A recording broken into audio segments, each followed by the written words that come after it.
السلام علیکم ورحمۃ اللہ وبرکاتہ۔ قرآن لرن قوم یوٹیوب چینل سے ہم آپ کو خوش آمدید کہتے ہیں۔ ناظرین، آج سے پہلے ہم نے تختی نمبر 9 تک پڑھ لیا تھا، جس میں ہم نے کھڑی زبر، کھڑی زیر، الٹی پیش، جزم اور تنوین وغیرہ جو ہے، حروف مدہ، حروف لین، یہ سارے سیکھ لیے تھے کہ ان کو کیسے ادا کرنا ہے جب یہ لفظ میں اکٹھے آ جائیں۔ اس میں ہم نے تنوین کے اوپر جو اخفا ہوتا ہے اس کا قانون وغیرہ بھی سیکھ لیا تھا۔ را جو پر پڑھنا ہے یا باریک پڑھنا ہے اس کو بھی ہم نے دیکھ لیا تھا۔ آج ہم تختی نمبر 10 سکون، یعنی جس حرف کے اوپر جزم آ جائے اس کو ساکن حرف کہتے ہیں، اس کو پڑھیں گے۔ اس کو پڑھنے کا کیا طریقہ کار ہے؟ جزم جو ہوتی ہے وہ مڑی ہوئی ہوتی ہے، یعنی یہ جو با کے اوپر آ رہی ہے پھر تا کے اوپر آ رہی ہے، اس کو جزم کہتے ہیں، یہ مڑی ہوئی ہے۔ اور جزم والے جو حروف ہیں ان کو ساکن حرف کہتے ہیں۔ جو جزم والا حرف ہوتا ہے یہ خود سے نہیں پڑھا جاتا، یہ اس سے پہلے جو حرف ہوتا ہے اس کے ساتھ ملا کر پڑھا جاتا ہے۔ تو اور اس کے اندر اسی تختی میں ہم جو حرف جن کی آواز آپس میں ملتی ہے ان کو بھی علیحدہ علیحدہ ان کا فرق جو ہے اس کو بھی کریں گے تاکہ اچھے سے ہماری پریکٹس ہو جائے۔ اعوذ باللہ من الشیطان الرجیم، بسم اللہ الرحمن الرحیم۔ اور اسی حرف میں ہم جو قلقلہ والے حروف ہیں ان کو بھی دیکھ لیں گے۔ جن حروف کے اوپر قلقلہ ہونا ہوتا ہے وہ بھی جزم ہو جس حرف کے اوپر اور وہ قلقلہ والا حروف ہے تو انہی کے اوپر ہی قلقلہ ہوتا ہے، یا وقف کی حالت میں جو ساکن ہو جائے وہاں پہ قلقلہ ہوتا ہے۔ تو یہاں پہ سارے ساکن حرف ہی ہیں، تو یہاں پہ جو قلقلہ والے حرف ہیں وہ بلو کیے ہوئے ہیں، آپ کو نظر بھی آ رہے ہوں گے، تو ان کے اوپر ہم نے قلقلہ بھی کرنا ہے۔ قلقلہ کہتے ہیں حرف کو ہلا کر پڑھنا، قلقلہ کہتے ہیں حرف کو ہلا کر پڑھنا۔ جو ساکن حرف ہو اس کو ہلا کر پڑھیں تو وہاں پہ اس کو قلقلہ کہتے ہیں۔ حمزہ با زبر اب، حمزہ با زیر اب، حمزہ با پیش اب، اب اب اب، حمزہ تا زبر ات، حمزہ تا زیر ات، حمزہ تا پیش ات، ات ات ات۔ اب فرق دیکھ لیں، جب با کو میں نے پڑھا ہے تو اس کو میں نے ہلا دیا، اور تا کو پڑھا ہے تو اس کو میں نے ہلایا نہیں ہے، ساکت رکھا ہے۔ اب اب اب، ات ات ات، حمزہ سا زبر اس، حمزہ سا زیر اس، حمزہ سا پیش اس، اس اس اس۔ ایک چیز میں نے پہلے سبق میں بتا دی تھی کہ دو حرفوں کو جب ملانا ہے تو پہلے دو حرفوں کو ملانا ہے، پھر اس کا جو اعراب ہے، اس کی جو حرکت ہے، پھر اس کو بعد میں پڑھنا ہے۔ تو ہم نے ایسا نہیں کرنا کہ حمزہ زبر با اب، حمزہ زیر با اب، حمزہ پیش با اب، ایسے نہیں پڑھنا۔ ہم نے صحیح طریقے سے ہی پڑھنا ہے کہ حمزہ با یہ دو حرف مل گئے، اس کے بعد زبر پڑھیں گے۔ حمزہ با زبر اب، حمزہ با زیر اب، حمزہ با پیش اب، اب اب اب، حمزہ تا زبر ات، حمزہ تا زیر ات، حمزہ تا پیش ات، ات ات ات، حمزہ سا زبر اس، حمزہ سا زیر اس، حمزہ سا پیش اس، اس اس اس۔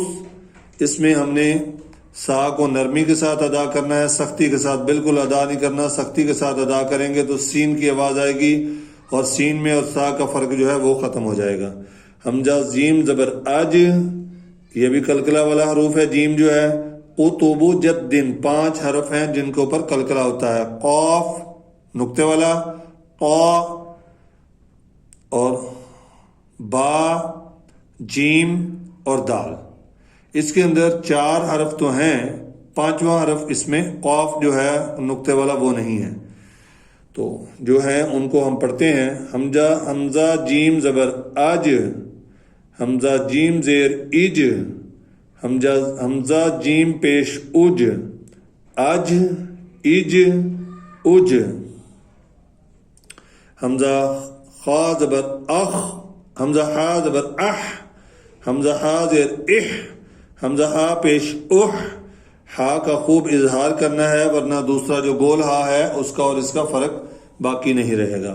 حمزہ ہا زبر اح، حمزہ ہا زیر اح، حمزہ ہا پیش اح، اح اح اح، حمزہ خا زبر اخ، حمزہ خا زیر اخ، حمزہ خا پیش اخ، اخ اخ اخ، حمزہ دال زبر اد، حمزہ دال زیر اد، حمزہ دال پیش اد، اد اد اد، حمزہ دال زبر از، حمزہ دال زیر از، حمزہ دال پیش از، از از از۔ اس زال کو بھی نرمی کے ساتھ پڑھنا ہے، سختی کے ساتھ بالکل نہیں پڑھنا، اگر سختی کے ساتھ پڑھیں گے تو زا غا کا جو فرق ہے وہ باقی نہیں رہے گا۔ حمزہ را زبر ار، حمزہ را زیر ار، حمزہ را پیش ار، ار ار ار۔ اب دیکھیں جو حمزہ کے بعد ہم زبر کے بعد را ہے ہم نے اس کو پر پڑھا ہے، اور جو زیر کے بعد را ہے ہم نے اس کو باریک پڑھا ہے، اور جو پیش کے بعد را ہے اس کو بھی ہم نے پر پڑھا ہے۔ ایک قانون میں نے آپ لوگوں کو بتایا تھا کہ را کے اوپر زبر ہو اور پیش ہو تو را پر پڑھی جائے گی، را کے نیچے زیر ہو تو را باریک پڑھی جائے گی، اسی طرح را کے اوپر 2 زبر ہو، را کے اوپر 2 پیش ہوں تو پر پڑھی جائے گی، را کے نیچے 2 زیر ہوں تو را باریک پڑھی جائے گی۔ اب یہ تو ہے کہ اس کے اوپر کوئی چیز ہو تو پھر یہ پر پڑھی جائے گی یا باریک پڑھی جائے گی۔ اگر اس کے اوپر جزم ہو، جس طرح اس تختی میں آپ دیکھ رہے ہیں کہ اس کے اوپر جزم ہے، تو پھر اس سے جو پچھلا حرف ہے اس کے اعتبار سے اس کو پر یا باریک پڑھا جائے گا۔ اب قانون وہی ہے کہ اس سے پچھلے حرف کے اوپر اگر زبر ہو یا پیش ہو تو یہ پر پڑھی جائے گی، اگر اس سے پچھلے حرف کے نیچے زیر ہو تو اس کو باریک پڑھا جائے گا۔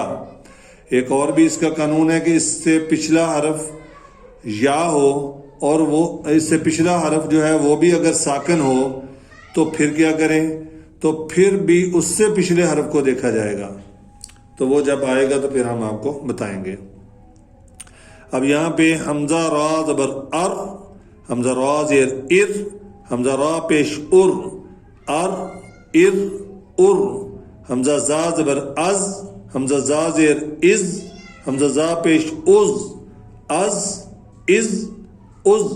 اس کو سختی کے ساتھ پڑھیں گے تاکہ اس کا اور اس اوپر والے کا فرق جو ہے وہ واضح رہے۔ از از از، حمزہ سین زبر اس، حمزہ سین زیر اس، حمزہ سین پیش اس، اس اس اس۔ اب یہ جو سین ہے اس کو سیٹی کی آواز کے ساتھ پڑھنا ہے تاکہ سا کا اور سین کا جو فرق ہے وہ واضح ہو جائے۔ اگلا حرف ہمارے پاس ہے شین، حمزہ شین زبر اش، حمزہ شین زیر اش، حمزہ شین پیش اش، اش اش اش، حمزہ سواز زبر اس، حمزہ سواز زیر اس، حمزہ سواد پیش اس، اس اس اس۔ اب اس سواد کو پر پڑھنا ہے ہم نے تاکہ اس کا اور سین کا اور سا کا جو فرق ہے وہ واضح ہو جائے۔ حمزہ سواد زبر اس، حمزہ سواد زیر اس، حمزہ سواد پیش اس، اس اس اس، حمزہ زواد زبر اغ، حمزہ زواد زیر اغ، حمزہ زواد پیش اغ، اغ اغ اغ، اغ اغ اغ، حمزہ طوا زبر اطو، حمزہ طوا زیر ایطو، حمزہ طوا پیش اوتو، آتو ایتو اوتو۔ اس کے اوپر بھی ہم کلکلا کریں گے، آتو ایتو